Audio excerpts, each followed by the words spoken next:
2장 1절부터 3절 구약성경 1271쪽 1271쪽.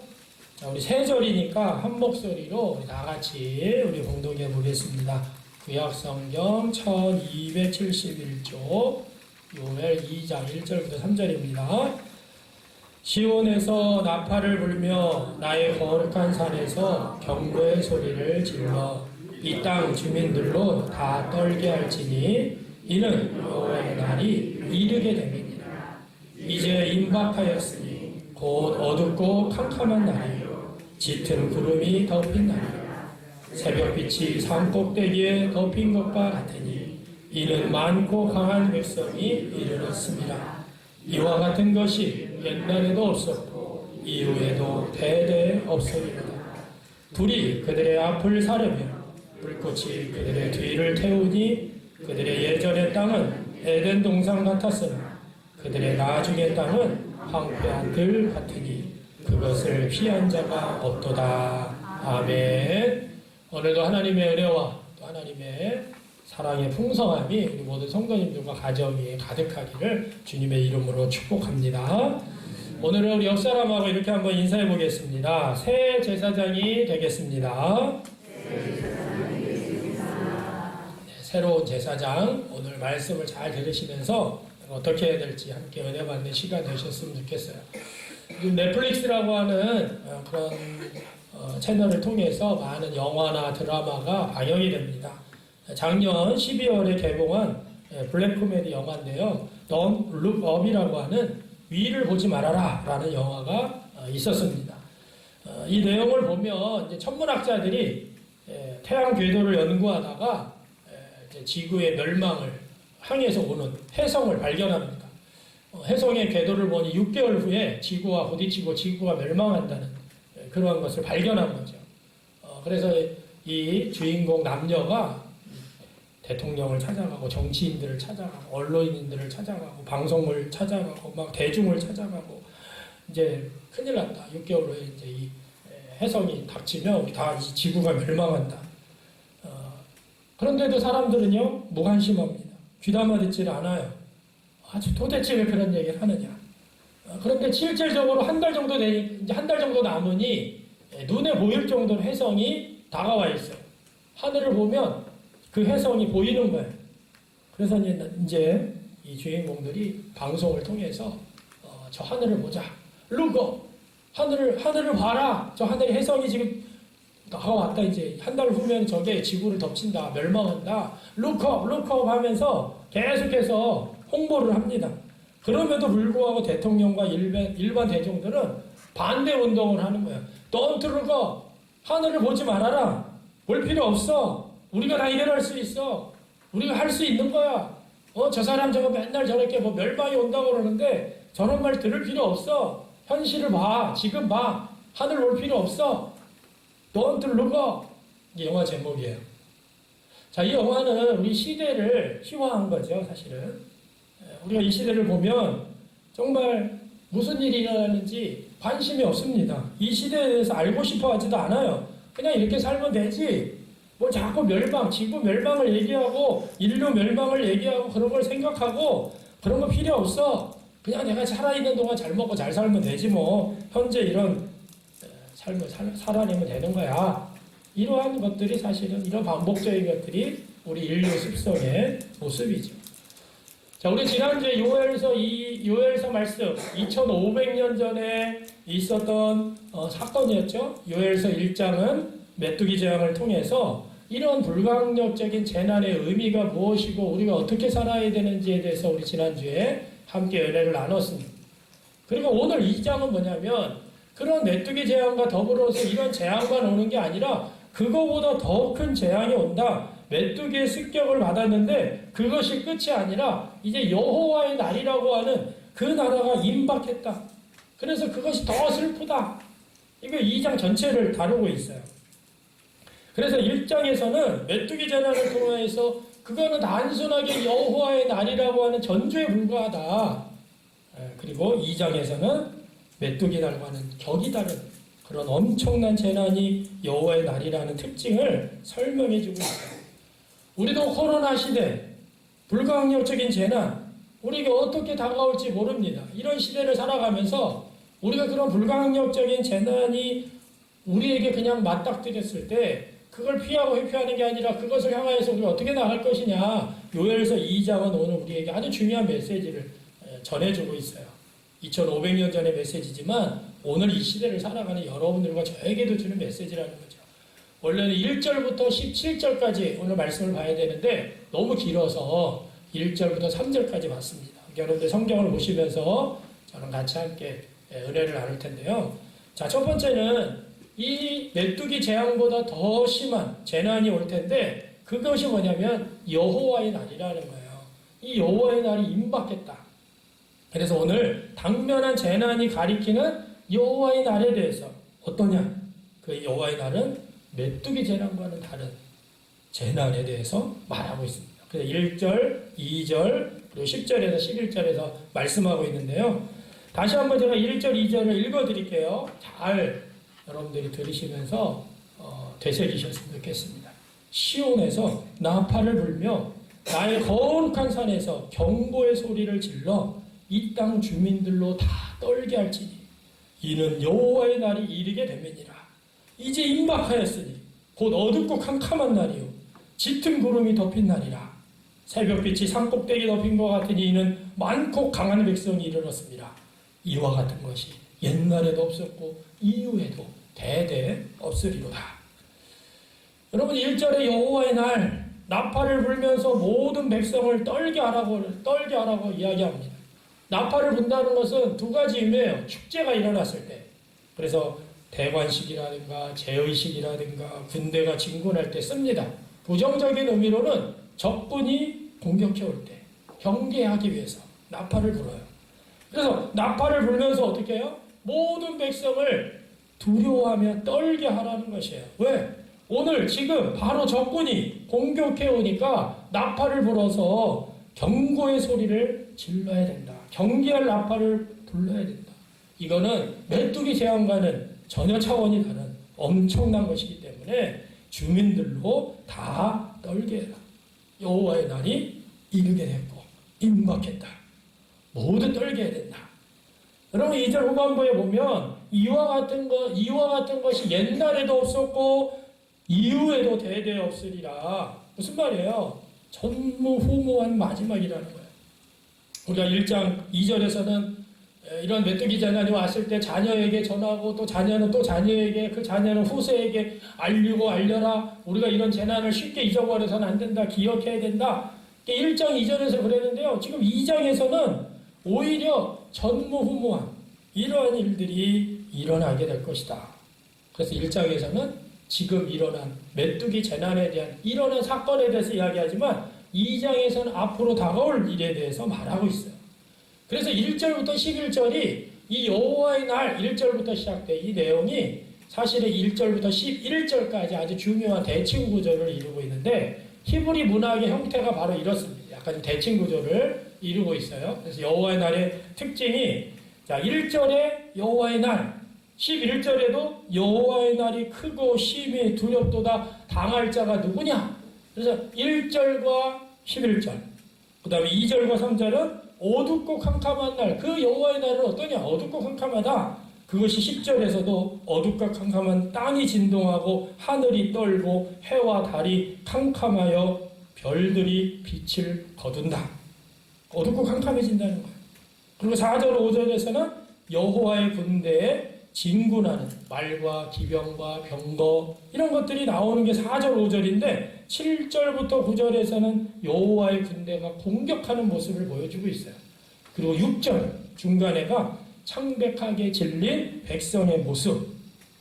그래서 그 앞에서 백성들이 질리고 무리의 낯빛이 하얘졌도다. 백성들이 얼마나 두려운지. 여러분 여호와의 날에 캄캄해지고 군대가 진군해오고 백성들이 창백하게 된다는 아주 충격적인 내용입니다. 이스라엘 백성들은 여호와의 날을 그렇게 생각하지 않았어요.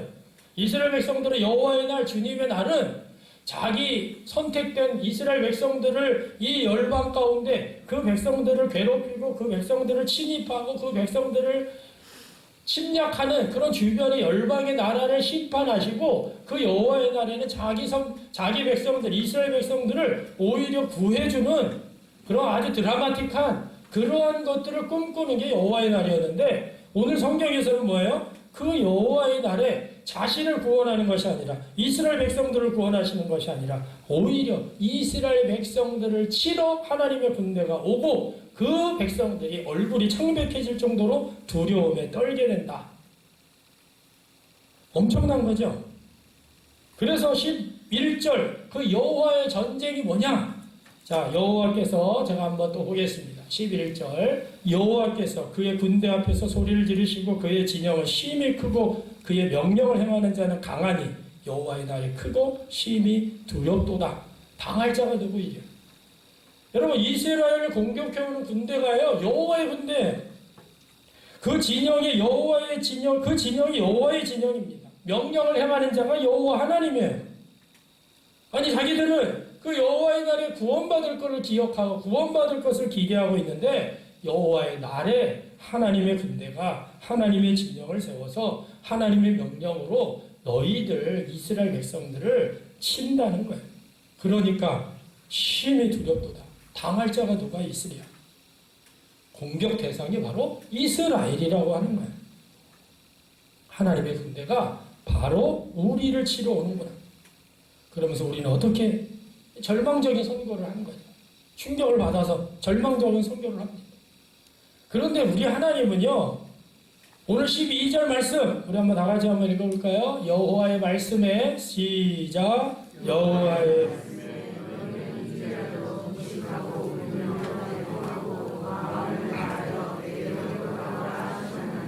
아멘.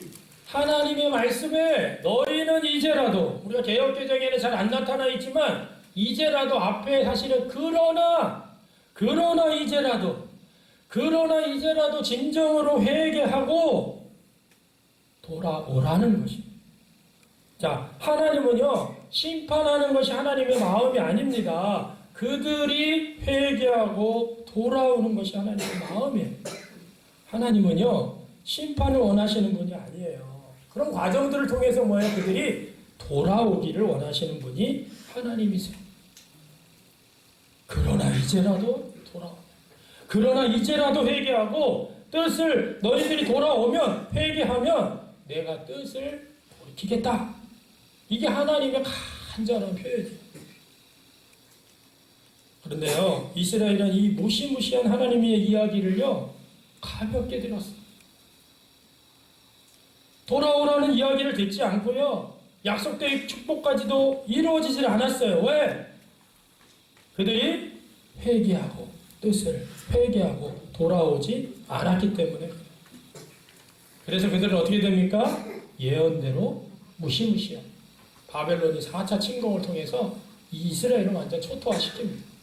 4번의 공격을 통해 성전이 다 불타고 성벽은 다 무너지고 백성들은 바벨론으로 다 포로로 잡혀가서 뿔뿔이 흩어지는 그런 일들이 역사 속에서 일어났죠. 자, 12절 말씀은 요엘이 받은 하나님의 말씀이고 13절부터 17절까지가 요엘이 그 말씀을 바탕으로 해서 풀어 쓴 내용이 13절부터 17절이에요. 자, 그래서 여호와의 날에 살아남을 수 있는 유일한 길이 뭐냐? 이것을 13절에서부터 17절까지 말씀해주고 있는데요. 우리가 살아남을 수 있는 것은 뭐냐? 첫 번째는 참된 회개하라. 참된 회개. 자, 우리 13절 말씀 읽어볼까요? 너희는 시작. 너희는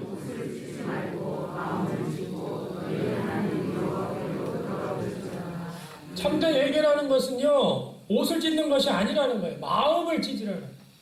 진실하게 회개하고 하나님께 돌아오라는 거예요. 회개는 후회하는 것이 아닙니다. 내가 잘못했구나. 내가 이런 길로 살면 안 되지. 슬퍼하는 것이 아니에요. 가던 길을 멈추고 유턴. 하나님께로 돌아오는 거예요. 내가 주인된 삶, 내가 왕된 삶, 물질이 주인된 삶, 내가 하고 싶은 것들이 주인되었던 것들을 돌이켜서 하나님이 주인된 삶, 하나님이 주인으로 돌이키는 거예요. 그게 바로 회개, 참된 회개입니다. 그런데 어떻게 그런 회개가 가능합니까? 13절 후반부 한번 읽어보겠습니다. 그는 은혜로우시며 시작. 그는 은혜로우시며 자비로우시며 노하기를 더디하시고 인애가 크시사. 아멘. 우리가 마음을 찢고 하나님 앞에 돌아서면요, 하나님은 어떤 분이세요? 은혜로우세요. 하나님은 자비로우세요. 노하기를 더디하시고 인애가 크신 분이세요. 심판을 하시려고 오다가도 뜻을 돌이켜서 재앙을 내리지 않기 때문에 가능한 거예요. 오늘 이스라엘 백성들을 향하여서 돌아오라라고 말씀하셨던 하나님은요, 오늘 이 시대를 살아가는 여러분과 저에게 우리 한국교회를 향하여서도 동일한 말씀을 하고 계세요. 우리가 옷을 찢지 말고 마음을 찢고 주님 앞에 돌아오라는 거. 근데 우리가 중요한 것은 기억해야 될 중요한 것이 있어요. 이 용서의 주권은요, 하나님에게 있다라는 거예요. 자, 14절 말씀 한번 읽어볼까요?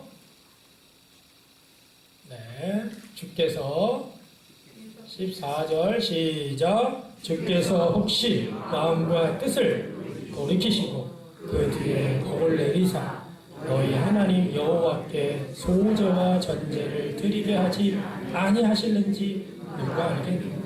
우리가 돌이켜서 회개하고 마음을 찢고 돌아온다 그래서 그냥 다 용서해 주시고 다 용서받았고 이런 게 아니에요.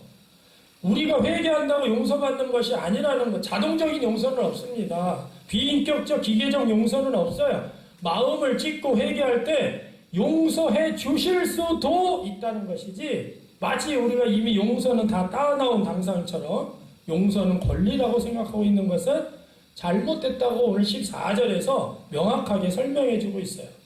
왜 그럴까요? 오늘 한국교회가 이렇거든요. 잘못하고 잘못했습니다. 용서해 주세요. 그리고 또 죄를 저질러요. 아이고 또 십자가에서 가서 또 잘못했다고 하면 되지 뭐. 또 죄를 저지릅니다. 똑같은 죄를 반복하고 그러면서 마치 죄로부터 자유로운 모습처럼 예수님이 다 용서해 주셨는데. 여러분, 이거는 하나님을 경외하지 않는 것이, 하나님을 두려워하지 않는 것이죠. 여러분, 용서의 주권은 하나님에게 있는 것입니다. 그리고 그 용서가 회복되면 소제와 전제, 즉 예배가 회복된다는 것입니다. 무슨 말입니까? 우리가 진정한 회개, 진정한 용서는 어디로부터 오느냐? 하나님 앞에 예배자로 서느냐. 소제와 전제, 무슨 말이에요? 내가 하나님을 알아가고 하나님을 사랑하고 더 사랑하려고 애쓰고, 그런데 그렇게 하지 못하는 것에 안타까워하면서 하나님과의 관계가 회복되고 어느 장소에든지 하나님을 예배하는 자리로 나아가는 것, 그게 진정한 용서받은 자의 모습이라는 것이죠. 이렇게 개인적으로 진정한 용서와 회복이 이루어지면 이것이 뭐예요? 강화됩니다. 그 강화는 어떻게 나타나냐면 공동체적인 회개로 나타나요. 그게 15절부터 17절 말씀입니다. 단순하게 개인이 마음을 고쳐먹고 회개하는 것이 아니라 공동체적으로 회개해야 된다는 것을 15절에서도 17절까지 아주 강력하게 말씀하고 있어요. 자, 우리 한번 15절, 17절 한번 읽어보겠습니다. 천천히 시작. 너희는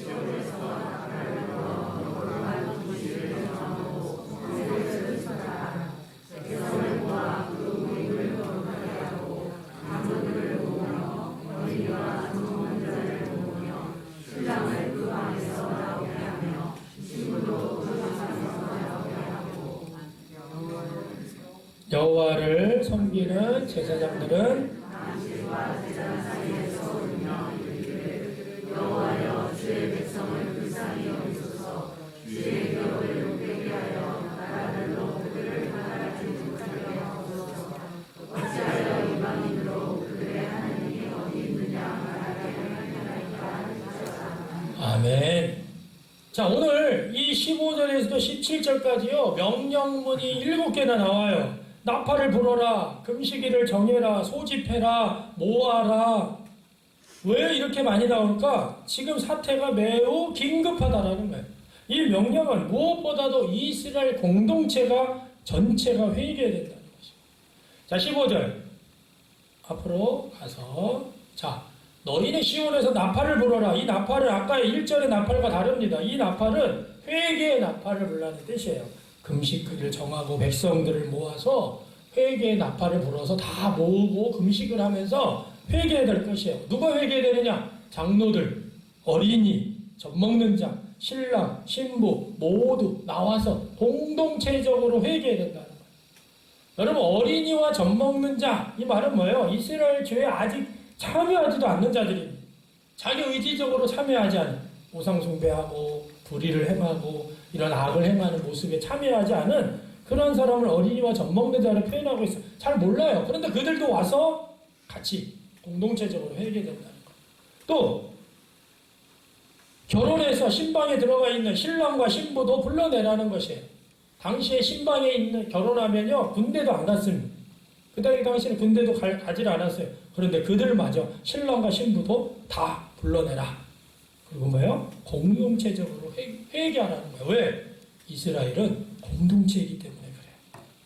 단순하게 개인적인 회개 열단에서만 끝나는 것이 아니라 공동체이기 때문에 함께 죄를 회개하라는 것이에요. 함께 회개하고 함께 세워가라. 그리고 아주 중요한 17절 말씀. 제사장들은 낭실과 제단 사이에서 울며 회개해라. 울며 회개해라. 이게 무슨 말이냐면 울며 기도해라. 그런 뜻이에요. 낭실은 제단을 올라가는 계단. 이게 낭실입니다. 제단은 하나님 앞에 제사를 드리는 곳이죠. 그 올라가는 계단이 낭실인데 이 낭실에서 제사장들이 기도하라는 말은 백성들을 향하여서 백성들이 들을 수 있도록 기도하라는 것이에요. 하나님 앞에 울며 회개 기도하라. 무슨 회개 기도를 합니까? 17절 후반부에 뭐라고 그랬어요? 주의 백성을 불쌍히 여기소서. 주의 기업을 욕되게 하지 마옵소서. 그들로 하여금 조롱거리가 되게 하지 마옵소서. 여러분, 주의 백성을 불쌍히 여겨주시옵소서. 이건 하나님의 자비를 구하는 것이죠. 주의 기업을 욕되게 하지 마시옵소서. 하나님의 언약에 호소합니다. 그들로 하여금 조롱거리가 되지 않게 해주십시오. 하나님의 명예에 호소하는 것이죠. 누가요? 지도자들이 이스라엘 백성들을 향하여서 그들이 깨어날 수 있도록 기도하라는 것입니다. 여러분, 지도자의 역할이 매우 중요합니다. 요엘처럼 하나님의 메시지를 듣고 그 메시지를 풀어서 설명하는 사람이 있고 필요하고, 그리고 그것을 듣고 솔선수범해서 하나님의 자비하심과 하나님의 언약과 하나님의 명예에 호소하는 사람들이 필요하다는 거예요. 그런데 이스라엘 백성들은 이 말씀을 가볍게 여겼습니다. 따르지 않았습니다. 실패했습니다. 결국 나라가 멸망했어요. 바벨론의 포로가 되었습니다. 그러면 우리도 이 요엘서를 통하여서 이런 불가항력적인 상황에서 이스라엘처럼 우리가 실패하지 않기 위해서 우리가 어떻게 해야 될까? 옛 이스라엘의 실패를 피하려면 우리는 어떻게 해야 될까요? 자, 중요합니다. 당면한 불가항력적인 재난의 의미를 알려주고 경계해야 되는 거예요. 선명하게 알려야 돼요. 누가? 깨달은 여러분들과 제가. 코로나도 역시요, 마지막 때의 전조입니다. 이 불가항력적인 재난은 이 깨어진 세상에서 다가오는 전조이기 때문에 우리가 정신을 차리고 알려줘야 된다는 거예요. 하나님은 지금 당장 심판하지 않으시다. 하나님이 왜 이 심판을 유예하시느냐? 우리가 회개하고 돌아올 것을 원하기 때문에 그렇다. 우리가 정신을 차리고 돌아서야 된다. 마음을 찢고, 옷을 찢지 말고 마음을 찢고 돌아서야 돼. 요엘 선지자가 제사장들에게 그렇게 하라고 하는 거예요. 그러면 오늘 이 시대의 제사장은 누굽니까? 누가 제사장이에요? 목사님이 제사장입니까? 목회자가 제사장이에요? 아니에요. 새로운 이스라엘, 새 이스라엘. 베드로가 너희는 택하신 족속이요 왕 같은 제사장이라. 누가 제사장이에요? 그리스도인. 여러분들이 제사장이에요. 하나님의 말씀, 선지자의 말씀을 듣고 정신을 차리고 제사장으로서 낭실과 제단 앞에 서서 기도해야 된다는 거예요. 우리가 왜 이런 불강력적인 고난을 당하고 있는지, 왜 우리가 이런 재난을 당하고 있는지 이유를 설명해주고 그들을 흔들어 깨워야 될 책임이 누구에게 있느냐? 그리스도인들에게 있다는 거예요. 영적 이스라엘 새로운 제사장 여러분들과 저에게 있다는 것입니다. 코로나와 같은 메뚜기와 같이 불강력적인 재난이 올 때 하나님의 날이 언제 올지 모르니 우리가 깨어 정신 차리라 선포하는 것. 오늘 우리 인류가, 교회가 지금 맞닥뜨리고 있는 것입니다. 여러분, 코로나 좀 있으면 또 이렇게 지나갑니다. 우리가 3년 동안 힘들었지만, 지긋지긋했지만, 이제 어느 정도 코로나도 우리 옛날에 이랬었지. 여러분, 앞으로요, 코로나보다 더 심한 것이 옵니다. 세상이 깨어져 있고 비정상적이기 때문에 하나님이 완전히 회복할 그 하나님의 나라가 최종적으로 완성될 때까지는요, 이러한 일들이 수없이 반복된다는 거예요. 그래서 우리가 어떻게 해요? 이러한 재난이 무엇인지, 왜 이런 재난이 우리에게 있는지를 알려주고 경계하고 깨어있게 해야 된다는 거예요. 왜? 우리는 심판을 모면한 자들이기 때문에 그래요. 그래서 심판을 모면한 자들의 새로운 공동체의 삶으로 우리가 살아가는 것입니다. 여러분들과 저는 사실은 메시아가 오셔서 심판당할 사람들이었어요. 그러나 그 메시아가, 그 예수님이 우리를 대신해서 심판을 받으시고 십자가에서 죽으셨어요. 우리는 누구예요? 그 예수님을 믿음으로 말미암아 내가 받아야 될 심판을 모면당한 사람들이에요. 우리 공동체는 뭐예요? 내가 받아야 될 심판을 대신 받으신 그리스도로 인해서 심판을 모면당한 사람이 여러분과 접니다. 그래서 우리들은요, 세상 사람들과 이 세상을 살아가는 전제가 일단 달라요. 우리는 그 심판을 피한 사람들이에요. 피한 존재. 죽을 뻔했는데 살아난 사람들이에요. 그래서 우리가 뭐예요? 공동체를 이루고 있는 것입니다.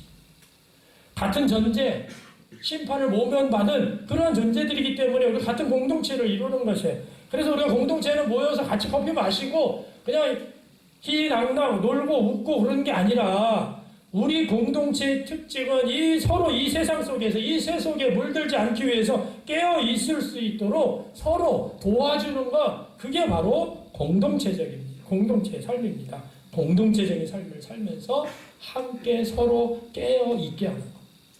그래서 우리가 신약 성경에서 끊임없이 근신하라, 깨어 있어라 계속 이야기하는 건 뭐예요? 이 세상이 어둠에 있기 때문에 그래요.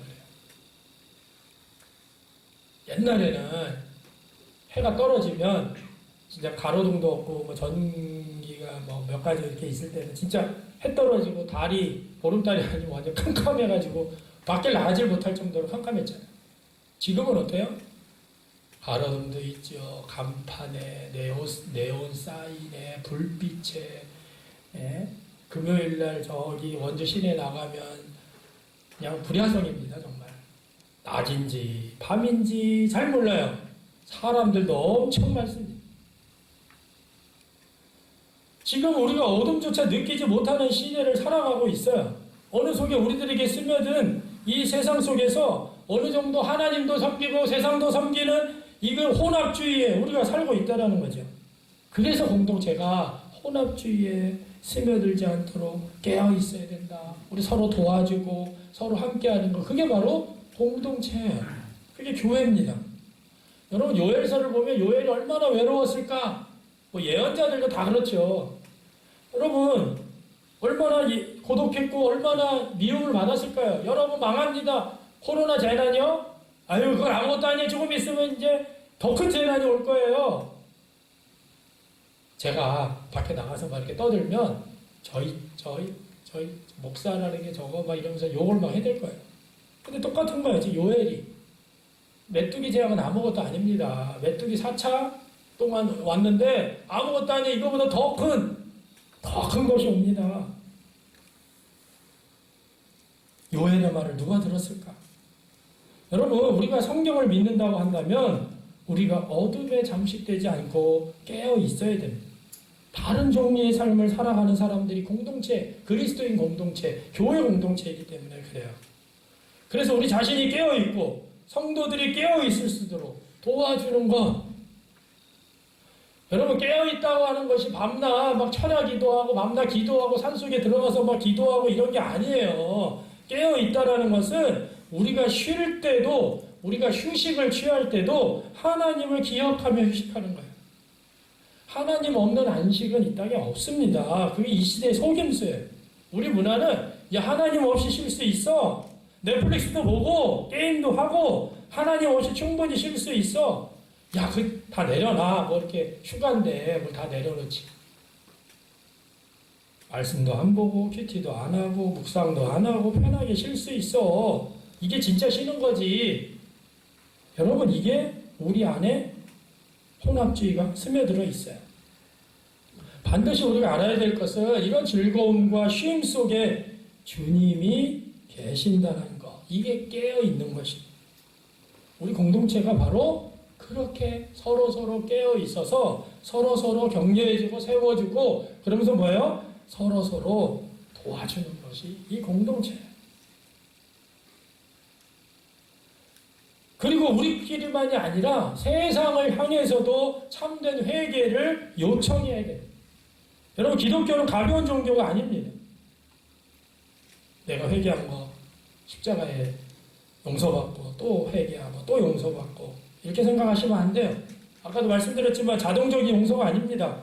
진정한 회개를 용서해요. 진정한 회개를 요청해야 돼요. 가벼운 용서가 아니라 이 깨어진 세상을 보여주면서 이 깨어진 세상 속에서 심판을 받을 것인지 아니면 다시 살아날 것인지 이야기해주고 결단해야 되는 거죠. 그래서 우리가 공동체적으로 살아가면서도 우리가 해야 될 것은 뭐예요? 참된 회개의 요청을 하는 것입니다. 그래서 우리가 복음을 전할 때도 가볍지 않은 복음을 전해야 돼요. 값싼 용서를 말하지 말아야 돼요. 놀라운 하나님의 은혜를 가볍게 이야기하지 말아야 돼요. 여러분과 제가 그냥 예수님 믿으면 십자가의 보혈의 피로 다 용서 받았습니다를 너무 많이 듣다 보니 이게 너무 가벼운 것처럼 여기는데 이건 엄청난 사건이라고 그랬잖아요. 여러분들이 개를 사랑한다고 해서 개가 될 수가 없잖아요. 여러분들이 거북이를 사랑한다고 해서 거북이가 될 수가 없어요. 하나님은 우리를 너무 사랑하셔서 하나님과 동등됨을 여기지 아니하시고 사람의 몸을 입고 이 땅에 오셨어요. 왕으로 우리를 통치하고 다스리고 우리를 마음대로 휘둘르게 오신 것이 아니라 우리의 죄의 문제를 심판받아 마땅할 우리를 심판받지 않게 심판에서 제외시키기 위해서 모면시키기 위해서 우리가 받아야 될 그 엄청난 고난을 엄청난 대가를 친히 치르신 분이 예수님이시라는 거예요. 그래서 우리가 기독교의 메시지를 가볍게 전해주셔서는 안 됩니다. 메시아가 오셔서 그 무서운 고난을 다 받으셨다. 이게 기독교 메시지예요. 사실 코로나는 우리에게 복음을 전할 가장 귀한 기회였습니다. 사람들이 코로나를 통해서 인생에 대해서 돌아볼 수, 죽음에 대해서 돌아볼 수 있는, 고민할 수 있는 시기예요. 근데 우리는 어떻게 했어요? 사람을 만나지 말아야 되니까 사람도 안 만나고 복음도 안 전하고 메뚜기 제약을 우리가 선포하지 못한 거죠. 코로나 상황에서 사람들은 오히려 진짜 위기를 느끼고 갈급했어요. 이번 코로나 상황은 이제 대충 끝나게 될 것입니다. 그런데 또 다른 불가항력적인 재난이 우리에게 또 올 것이에요. 우리 성도들은 어떻게 해야 돼요? 깨어 준비해야 돼요. 개인적인 회개뿐만 아니라 공동체적인 회개. 또 같이 연합해서 이 재난에 직면했을 때 우리가 서로 함께 나아가야 돼요. 그래서 지금 이 시대는 새 제사장들이 필요합니다.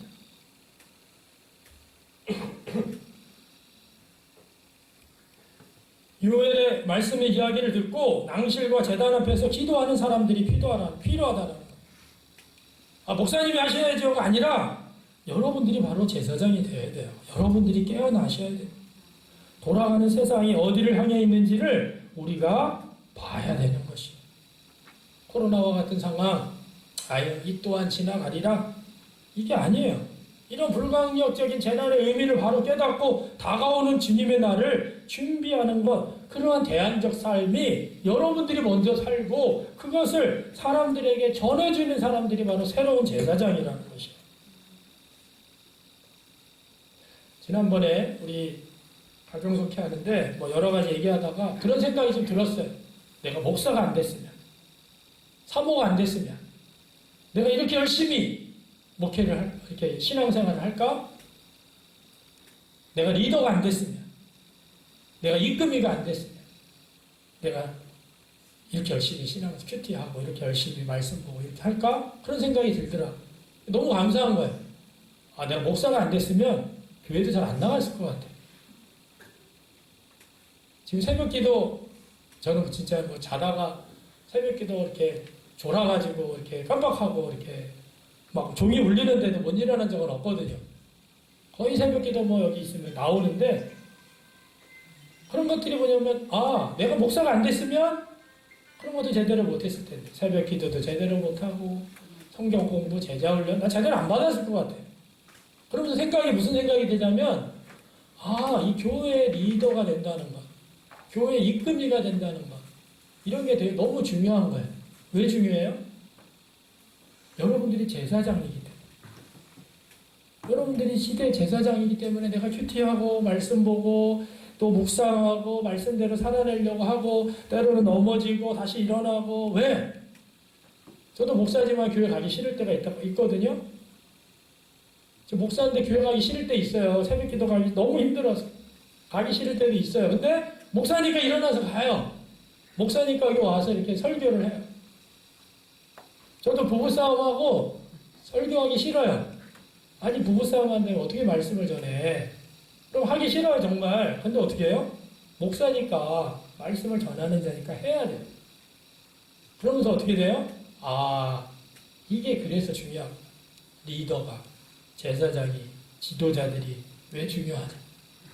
그것을 보고 하나님 앞에 나가야 되기 때문에 이러한 세상을 보면서 이러한 깨어진 세상을 보면서 우리는 뭐예요? 하늘을 쳐다보는 사람들이에요. 하늘을 바라보는 사람들이에요. 그런데 세상은 Don't look, 야 하늘 보지 마. 세상은 지구를 멸망시키려고 다가오는 해성을 보지 마. 지금 현실도 바쁜데, 지금 상황도 바쁜데, 야 마지막에 온다는 거? 뭐 멸망, 지구 멸망? 여러분 정치인, 기업인, 일반 군중, 종교인 전부 무시하면서 살아갑니다. 그리고 볼 필요 없어. 지금 먹고 살기도 바쁜데 뭐 지금 살아가는 것도 힘든데 무슨 하늘을 보긴 뭐 하늘을 봐. 여러분 노아 홍수 때도 노아의 말을 무시했어요. 하늘에서 비가 내릴 것입니다. 그때 지금 여기에 종말이 옵니다. 사람들은 하나도 듣질 않았습니다. 무슨 비가 뭐 오기고 뭐 무슨 비가 오고 무슨 말도 안 되는. 우리 시대도요. 하늘을 봐야 됩니다. 하나님을 바라봐야 됩니다. 그렇지만 Don't look up, 하늘을 보지 말아라. 그러면서 우리는 마지막을 맞이하게 될 것이에요. 그래서 여러분들과 저는 뭐예요? 우리는 현실을 직시하는 사람들이에요. 하늘로부터 우리를 구원하는 하나님을 바라보아야 됩니다. 현실도 봐지 말고 하나님의 은혜도 바라보지 말라고 하는 말에 속지 말아야 된다는 것이에요. 왜? 우리는 이 놀라운 은혜를 경험한 사람들이고 이 경험한 것을 새로운 제사장들이 되어 알려주어야 될 사람들이기 때문에 그래요. 지금 이 시대는요. 정말 새로운 제사장들이 필요합니다. 진짜 선지자들이 필요해요. 그래서 오늘날 이 하나님으로부터 쏟아져 내려오는 은혜를 우리가 함께 누립시다. 그리고 여러분들 지금 그렇게 살고 있는데 이제라도 돌아오면 기대하고 계시는 하나님 앞에 돌아가야 됩니다. 라고 이야기해 줄 수 있는 이 불가항력적인 재난을 당하면서 우리가 다시 한번 그들에게 도전을 주고 돌이키게 하고 하나님 앞에로 나오게 하는 새로운 제사장들이 바로 여러분들이 되셔야 된다는 거예요. 오늘 이 말씀을 붙들고 여러분들과 제가 다시 한번 새로운 제사장이 되어서 여러분 자신뿐만 돌아볼 뿐만 아니라 이 땅에 있는 우리 공동체 또 세상을 향하여서 우리가 이것을 이야기해 줄 수 있는 우리 모든 성도들이 되시기를 주님의 이름으로 축원합니다. 우리 잠시 기도할 텐데 오늘 말씀을 의지해서 좀 기도했으면 좋겠어요. 하나님의 날은요 반드시 오게 되어 있어요. 근데 그것을 내가 내 삶 속에 정말 적용하고 살고 있는가? 이 시대는 하늘을 바라보지 말라고 현실에 안주하라고 현실을 노세 젊어서 노세 하는데 나는 오늘 이 말씀을 통하여서 내가 어떻게 할 것인가? 그리고 내 공동체는 우리 공동체를 통하여서 어떻게 내가 깨우고 서로 세우고 어떻게 할 것인가? 여러분들이 다시 한번 오늘 말씀을 통하여서 하나님 앞에 하나님 내가 이렇게 살길 원합니다. 결단하면서 나아가는 시간이 되셨으면 좋겠습니다. 우리 함께 기도하겠습니다. 아버지 하나님 그렇습니다. 저희를 너무나 사랑하셔서 우리에게 말씀하여 주시고 깨닫게 하시옵소서. 우리가 이 시대를 살아가면서 우리의 연약한 부분이 너무나 많습니다. 그러나 하나님 우리 하나님 앞에 기도하며 간구하오기는 아버지 이 마지막 세대 정말 하나님의 나라를 그들에게 보여주며 하나님의 나라가 임박했음을 알려주며 깨어있는 우리 제사장들이 되게 하시고 우리 공동체를 서로 깨어가며 격려하며 우리 공동체로부터 회개와 또 개인적인 회개뿐만 아니라 공동체적인 회개가 일어나며 이 시대를 우리가 바로 직시하고 하나님의 나라를 바라볼 수 있는 순간을 바라볼 수 있는 모두가 되어 주시옵소서. 오늘도 우리 하나님 앞에 결단하며 나아갑니다. 하나님 인도하여 주시고 하나님의 사랑하시고 하나님의 인도하시고 우리 가운데 엄청 하나님께서 주시옵소서. 예수님의 이름으로 기도합니다. 아멘.